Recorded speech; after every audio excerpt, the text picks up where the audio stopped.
Hello viewers, আসসালামু আলাইকুম। আশা করি সবাই ভালো আছেন।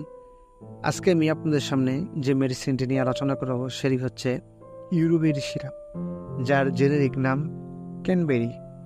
এটি মূলত স্কোয়ার ফার্মাসিউটিক্যালের একটি হার্বাল ডিভিশনের সিরাপ, যার প্রতি 5 ml সিরাপে আছে 300 মিলিগ্রাম।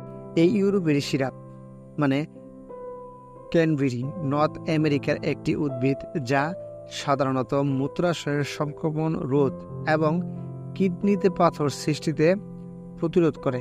আজকে আমরা জানব এই সিরাপটির কী জন্য খাবেন, কেন খাবেন, সেবনবিধি, পার্শ্ব প্রতিক্রিয়া, গর্ভ অবস্থায় খাওয়া যাবে কিনা। চলুন জানা যাক। এখন জানব এই সিরাপটি কি কি কাজ করে। এই সিরাপটি সাধারণত মূত্রাশয়, কিডনিতে পাথর এবং মূত্রনালীর সংক্রমণের জন্য নির্দেশিত। যে সকল রোগীর প্রস্রাবে এবং মূত্রনালীতে ইনফেকশন, সে সকল রোগীর ক্ষেত্রে ডাক্তার এই ওষুধটি দিয়ে থাকে। এমনকি কিডনিতে পাথর, প্রথম অবস্থায় কিডনিতে পাথর ধরা পড়লে এবং পাথরের আকার ছোট হলে সেক্ষেত্রে বিশেষজ্ঞ ডাক্তার এই ওষুধটি দিয়ে থাকে। এখন জানব সেবনবিধি।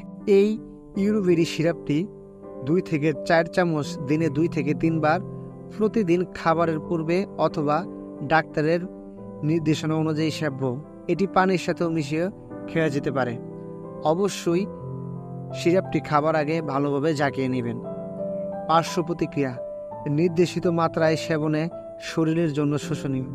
অতিরিক্ত মাত্রায় সেবনে ডায়রিয়া এবং পাকস্থলীর অস্বস্তি হতে পারে।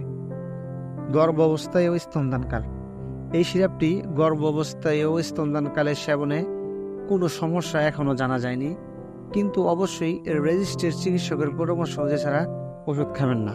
সতর্কতা: অবশ্যই রেজিস্টার্ড চিকিৎসকের পরামর্শ অনুযায়ী ছাড়া ওষুধ সেবন বা ব্যবহার করবেন না।